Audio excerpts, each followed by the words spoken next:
Hello' everyone, আপোনালোক সকলোক study with পাৰভেজৰ এটি নতুন ক্লাছলৈ স্বাগতম জনাইছোঁ। বন্ধুসকল, আজিৰ ক্লাছত আমি আপোনালোকৰ আগন্তুক দিনত হ'বলগীয়া যি DLED লিখিত পৰীক্ষা হ'বলগীয়া আছে তাৰ প্ৰস্তুতিৰ বাবে আমি কিছুমান কুৱেশ্যন আলোচনা কৰিম। এই কুৱেশ্যনসমূহ বিশেষকৈ polity, history, science, social study আৰু কিছুমান ষ্টেটিক জিকেৰসমূহৰ লগতে পুৰণি প্ৰশ্নকাকতসমূহৰ পৰা কিছুমান কুৱেশ্যন অনাৰ চেষ্টা কৰা হৈছে। আজিৰ ক্লাছত আমি 30টা কুৱেশ্যন আনিছোঁ। তেনেহ'লে দেৰি নকৰি আৰম্ভ কৰোঁ আজিৰ প্ৰথমটো কুৱেশ্যন। আজিৰ প্ৰথমটো কুৱেশ্যন হ'ল, ভাৰতে কোনখন দেশৰ পৰা সংসদীয় ব্যৱস্থাৰ ধাৰণাটোক ভাৰতৰ সংবিধানত অন্তৰ্ভুক্ত কৰিছিল? অপশ্যন 4টাৰ ভিতৰত উত্তৰ হ'ব ব্ৰিটেইন। ভাৰতে সংসদীয় ব্যৱস্থাৰ ধাৰণাটো ব্ৰিটেইনৰ সংবিধানৰ পৰা গ্ৰহণ কৰিছে। ভাৰতৰ সংবিধানৰ আৰ্টিকেল 79ৰ পৰা 122লৈকে সংসদীয় ব্যৱস্থাৰ বিষয়ে বৰ্ণনা কৰা হৈছে। যিখিনি আৰ্টিকেল কৈ গৈছোঁ ইম্পৰ্টেণ্ট হয়, মনত ৰাখিবা, এক্সামত আহি যাব পাৰে। Next question.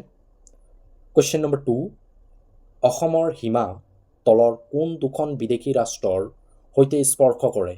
Very very important question হয়। অসমৰ প্ৰতিটো প্ৰতিযোগিতামূলক পৰীক্ষাত এই কুৱেশ্যন অহা দেখিবলৈ পোৱা যায়।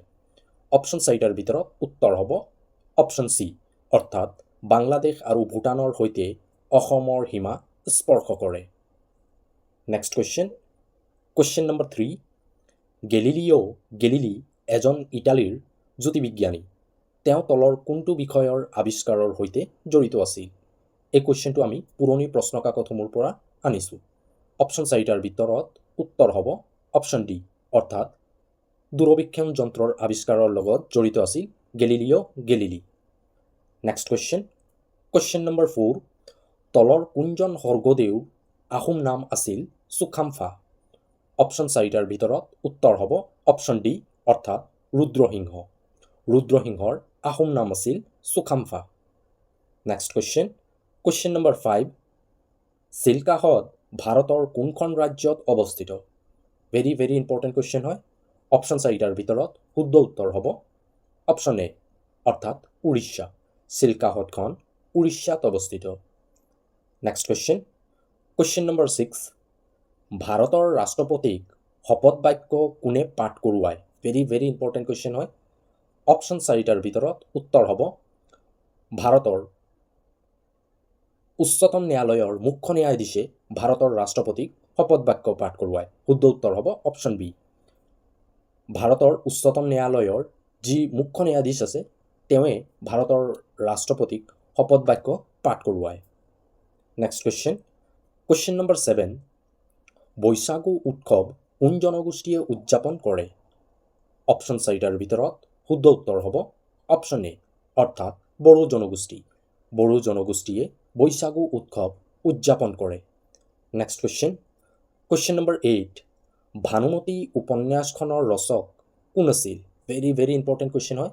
তোমালোকক ৰিকুৱেষ্ট কৰিছোঁ, যিসমূহ অসমীয়া সাহিত্যিক আছে তেওঁলোকৰ বিষয়ে অলপ জ্ঞান আহৰণ কৰা, যিহেতু তেওঁলোকৰ পৰা বহু কুৱেশ্যন আহে। যদি আমি চাওঁ, লক্ষ্মীনাথ বেজবৰুৱা, চন্দ্ৰকুমাৰ আগৰৱালা, পদ্মনাথ গোহাঁই বৰুৱা, অম্বিকাগিৰি ৰায়চৌধুৰী, যতীন্দ্ৰনাথ দুৱৰা, তেওঁলোকৰ বিষয়ে অলপ জানি লোৱা, যাতে তেওঁলোকৰ যি গ্ৰন্থসমূহৰ লগতে তেওঁলোকে কোনখিনি আলোচনীৰ লগত জড়িত আছিল এইখিনি তোমালোকে অলপ নোট কৰি লোৱা। পইণ্টখিনি ইম্পৰ্টেণ্ট হয়, কাৰণ ইয়াৰ পৰা বহুবাৰ কুৱেশ্যন আহিছে।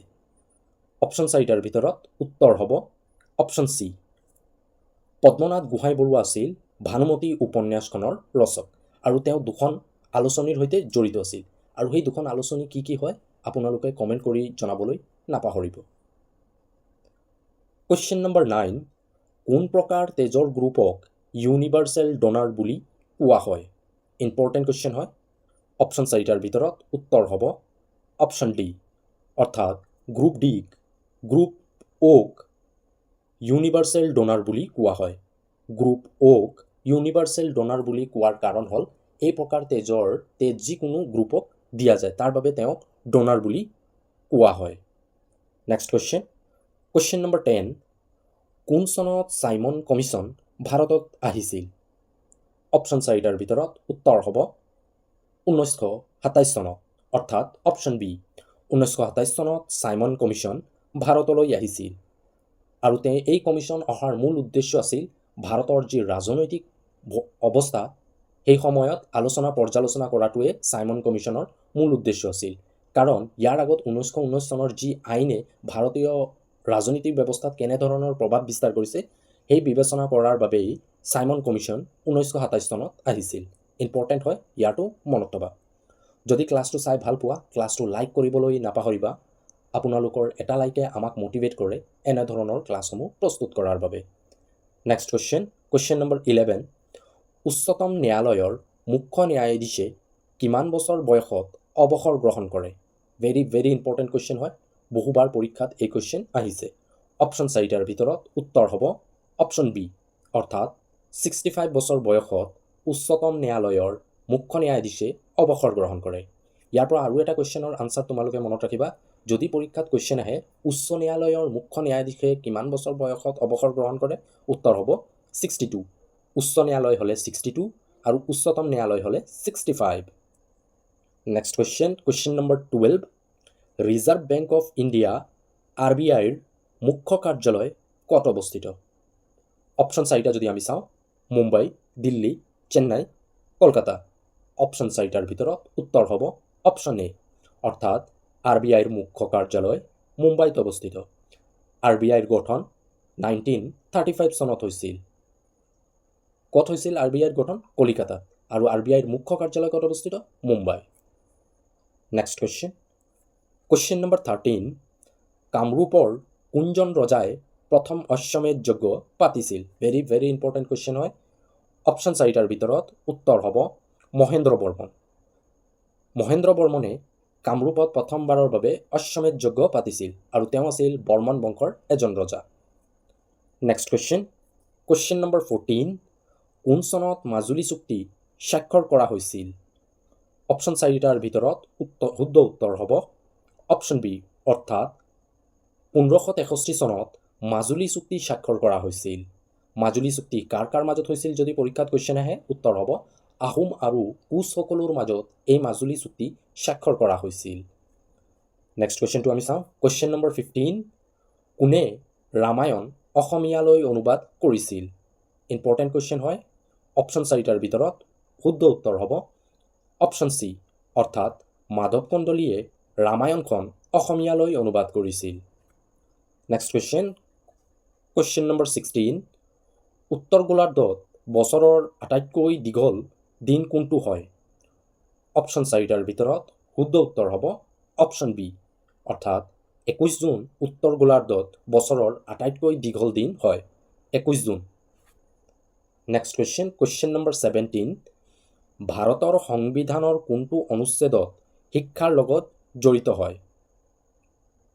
অপশ্যন 4টাৰ ভিতৰত শুদ্ধ উত্তৰ হ'ব অপশ্যন বি, অৰ্থাৎ আৰ্টিকেল 21A। আৰ্টিকেল 21A শিক্ষাৰ সৈতে জড়িত। আৰম্ভণিত ভাৰতৰ সংবিধানত শিক্ষাৰ অধিকাৰৰ বিষয় নাছিল। 86 সংবিধান সংশোধনীৰ যোগেদি 2002 চনত ভাৰতৰ সংবিধানত এই শিক্ষাৰ অধিকাৰটো অন্তৰ্ভুক্ত কৰা হৈছে। Next question number 18। কোন চনত কাজিৰঙাক ৰাষ্ট্ৰীয় উদ্যান হিচাপে ঘোষণা কৰা হৈছিল? অপশ্যন 4টাৰ ভিতৰত শুদ্ধ উত্তৰ হ'ব অপশ্যন ডি, অৰ্থাৎ 1974 চনত কাজিৰঙাক ৰাষ্ট্ৰীয় উদ্যান হিচাপে ঘোষণা কৰা হৈছিল। Next question number 19। কোনে আত্মীয় সভাৰ প্ৰতিষ্ঠা কৰিছিল? অপশ্যন 4টাৰ ভিতৰত শুদ্ধ উত্তৰ হ'ব অপশ্যন এ, অৰ্থাৎ ৰাজা ৰামমোহন ৰায়ে আত্মীয় সভাৰ প্ৰতিষ্ঠা কৰিছিল। যদি পৰীক্ষাত কুৱেশ্যন আহে কোন চনত তেওঁ এই সভাৰ প্ৰতিষ্ঠান কৰিছিল, শুদ্ধ উত্তৰ হ'ব 1815 চনত ৰাজা ৰামমোহন ৰায়ে আত্মীয় সভাৰ প্ৰতিষ্ঠা কৰিছিল। Next question number 20। কোন চনত তামোলপুৰক অসমৰ 35 সংখ্যক জিলা হিচাপে ঘোষণা কৰা হৈছিল? অপশ্যন 4টাৰ ভিতৰত শুদ্ধ উত্তৰ হ'ব 2022 চনত তামোলপুৰক অসমৰ 35 সংখ্যক জিলা হিচাপে ঘোষণা কৰা হৈছিল।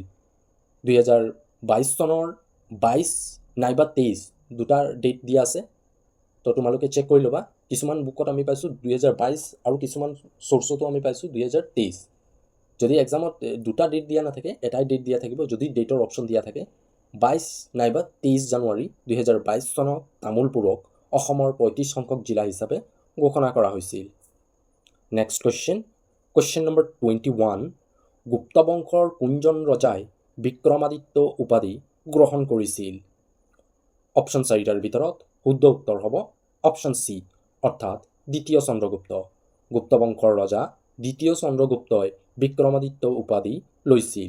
ইয়াৰ উপৰিও তেওঁ হকাৰী উপাধিও গ্ৰহণ কৰিছিল। এক্সামত বহুবাৰ বিক্ৰমাদিত্য উপাধিটো আহিছে। যদি এক্সামত আহি যাব পাৰে হকাৰী উপাধি গুপ্ত যুগৰ কোনজন ৰজাই গ্ৰহণ কৰিছিল, উত্তৰ হ'ব দ্বিতীয় চন্দ্ৰগুপ্ত। নেক্সট কুৱেশ্যন নম্বৰ 22, কোন তাৰিখে ৰাষ্ট্ৰসংঘৰ দিৱস পালন কৰা হয়? অপশ্যন 4টাৰ ভিতৰত শুদ্ধ উত্তৰ হ'ব অপশ্যন চি, অৰ্থাৎ 24 অক্টোবৰ। 24 অক্টোবৰ তাৰিখে ৰাষ্ট্ৰসংঘৰ দিৱস উদযাপন কৰা হয়, কাৰণ 1945 চনত ৰাষ্ট্ৰসংঘৰ গঠন কৰা হৈছিল। 1945 চনৰ 24 অক্টোবৰ ৰাষ্ট্ৰসংঘৰ গঠন কৰা হৈছিল। তাৰ বাবে 24 অক্টোবৰটোক ৰাষ্ট্ৰসংঘৰ দিৱস উদযাপন কৰা হয়। বন্ধুসকল, যদি ক্লাছটো চাই ভাল পোৱা, ক্লাছটো নিজৰ বন্ধু বান্ধৱীসকলৰ মাজত শ্বেয়াৰ কৰিবলৈ নাপাহৰিবা। নেক্সট কুৱেশ্যন নম্বৰ 23, নবোদয় বিদ্যালয়সমূহ কোনে পৰিচালনা কৰে? এই কুৱেশ্যনটো আমি পুৰণি এক্সামৰ কুৱেশ্যন পেপাৰৰ পৰা আমি আনিছোঁ। উত্তৰটো অলপ কাৰেক্ট কৰি ল'বা। CBSE আছে, CBSE নহয়, CBSE হ'ব দেই। Option A CBSE। CBSEয়ে নবোদয় বিদ্যালয়সমূহ পৰিচালনা কৰে। নেক্সট কুৱেশ্যন নম্বৰ 24, কোনে মেঘদূতৰ ৰচনা কৰিছিল? অপশ্যন 4টা যদি আমি চাওঁ, কালিদাস, তুলসীদাস, কলহন আৰু আৰ্যভট্ট। শুদ্ধ উত্তৰ হ'ব কালিদাস। কালিদাসে মেঘদূতৰ ৰচনা কৰিছিল। নেক্সট কুৱেশ্যন নম্বৰ 25, কোন চনত ভাৰতৰ সংবিধানখন গৃহীত হৈছিল? কুৱেশ্যন সুধিছে কোন চনত ভাৰতৰ সংবিধানখন গৃহীত হৈছিল।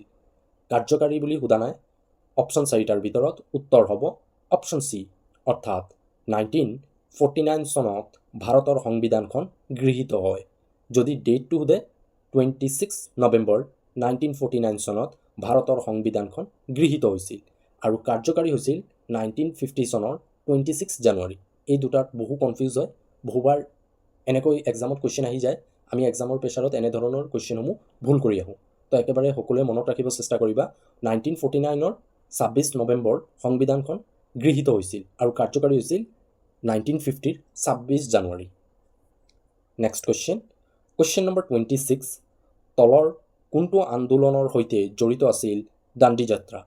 অপশ্যন 4টা যদি আমি চাওঁ, চম্পাৰণ সত্যাগ্ৰহ, অসহযোগ আন্দোলন, আইন অমান্য আন্দোলন আৰু ভাৰত ত্যাগ আন্দোলন।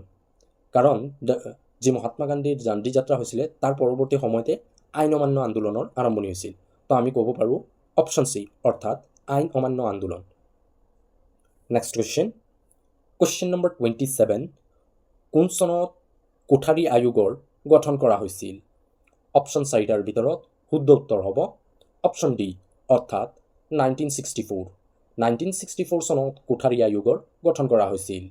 কোঠাৰী আয়োগৰ গঠন 1964ৰ পৰা 1966ৰ ভিতৰলৈকে এই সময়ছোৱাত কোঠাৰী আয়োগৰ গঠন কৰা হৈছিল। যদি এক্সামত 1964ৰ অপশ্যন দিয়া নাথাকে, 1966 চনৰ অপশ্যন দিয়া থাকে, তেনেহ'লে উত্তৰ হ'ব 1966। কিন্তু অধিকাংশ চ'ৰ্চত আমি পাইছোঁ 1964তে কোঠাৰী আয়োগৰ গঠন কৰা হৈছিল। বন্ধুসকল, যদি তোমালোকক কনচেপ্ট ৱাইজ ক্লাছৰ প্ৰয়োজন হয় বুলি ভাবিছা, তেনেহ'লে আমাক কমেণ্টত জনাবা কোন কোন বিষয়ত তোমালোকৰ ক্লাছৰ প্ৰয়োজন হৈছে। আমি চেষ্টা কৰিম তেনে বিষয়সমূহ ক্লাছ আনিবৰ কাৰণে। নেক্সট কুৱেশ্যন নম্বৰ 28, বাংলাদেশৰ সৈতে তলৰ কোনখন ৰাজ্যই সীমা স্পৰ্শ নকৰে বুলি কুৱেশ্যন সোধা হৈছে। আমি যদি অপশ্যনকেইটা চাওঁ, অসমে বাংলাদেশৰ সৈতে সীমা স্পৰ্শ কৰে, তো উত্তৰ অসম নহয়। যদি আমি দ্বিতীয়টো অপশ্যন চাওঁ, নাগালেণ্ডে বাংলাদেশৰ সৈতে সীমা স্পৰ্শ নকৰে। অসমে কৰে, মিজোৰামে কৰে আৰু ত্ৰিপুৰাই বাংলাদেশৰ সৈতে সীমা স্পৰ্শ কৰে। কেৱল নাগালেণ্ডে এই 4টা অপশ্যনৰ ভিতৰত এখন ৰাজ্য উত্তৰ পূৰ্বাঞ্চলৰ যিখন ৰাজ্যই বাংলাদেশৰ সৈতে সীমা স্পৰ্শ নকৰে। এই 4টা অপশ্যনৰ ভিতৰত শুদ্ধ উত্তৰ হ'ব নাগালেণ্ড। নাগালেণ্ডে বাংলাদেশৰ সৈতে কোনো ধৰণৰ সীমা স্পৰ্শ নকৰে। কুৱেশ্যন নম্বৰ 29, সৌৰজগতৰ আটাইতকৈ ডাঙৰ গ্ৰহটোৰ নাম কি হয়? অপশ্যন 4টাৰ ভিতৰত শুদ্ধ উত্তৰ হ'ব অপশ্যন বি, অৰ্থাৎ বৃহস্পতি। বৃহস্পতি গ্ৰহটো সৌৰজগতৰ আটাইতকৈ ডাঙৰ গ্ৰহ হয়। যদি পৰীক্ষাত কুৱেশ্যন আহে সৌৰজগতৰ আটাইতকৈ সৰু গ্ৰহটো কোনটো হয়, উত্তৰ হ'ব বুধ গ্ৰহ। বুধ গ্ৰহটো হ'ল সৌৰজগতৰ আটাইতকৈ সৰু গ্ৰহ। আজিৰ শেষৰটো কুৱেশ্যন হ'ল কুৱেশ্যন নম্বৰ 30, য়াণ্ডাবু সন্ধি কাৰ কাৰ মাজত স্বাক্ষৰিত কৰা হৈছিল? অপশ্যন 4টাৰ ভিতৰত শুদ্ধ উত্তৰ হ'ব অপশ্যন চি, অৰ্থাৎ ব্ৰিটিছ আৰু মানৰ মাজত য়াণ্ডাবু সন্ধি স্বাক্ষৰ কৰা হৈছিল। 1826 চনৰ 24 ফেব্ৰুৱাৰী এই চুক্তি ব্ৰিটিছ আৰু মানৰ মাজত হৈছিল আৰু এই চুক্তিৰ লগে লগে আহোম সাম্ৰাজ্যৰ পতন হৈছিল। তো বন্ধুসকল, আজিৰ ক্লাছত এই 30টা কুৱেশ্যন আছিল আৰু আজিৰ ক্লাছটো কৰি তোমালোকক কেনেকৈ লাগিল আমাক কমেণ্ট কৰি জনাবলৈ নাপাহৰিবা। আজিৰ ক্লাছত যদি কিবা ডাউট থাকে সেই ডাউটটোক আমাক কমেণ্ট কৰিবলৈ নাপাহৰিবা। যদি আজি প্ৰথমবাৰ আমাৰ চেনেলত ভিজিট কৰিছে, চেনেলটোক ছাবস্ক্ৰাইব কৰি যাবলৈ নাপাহৰিব। ইয়াৰ উপৰিও যদি আপোনালোকে আমাক টেলিগ্ৰামত ফ'ল' নাই কৰা, ডেছক্ৰিপশ্যনত টেলিগ্ৰামৰ লিংক দি আছে, তাৰ পৰা আমাক টেলিগ্ৰামত ফ'ল' কৰিবলৈ পাৰা। যদি ক্লাছটো চাই ভাল পোৱা, ক্লাছটো লাইক কৰাৰ লগে লগে যিসকল তোমালোকৰ বন্ধু বান্ধৱীয়ে এই লিখিত পৰীক্ষাৰ প্ৰস্তুতি চলাই আছে তেওঁলোকৰ মাজত আমাৰ এই ক্লাছটো শ্বেয়াৰ কৰিবলৈ নাপাহৰিব। আজিলৈ ইমানে। পুনৰ লগ পাম আমি আমাৰ অন্য এটি ক্লাছলৈ। Thank U.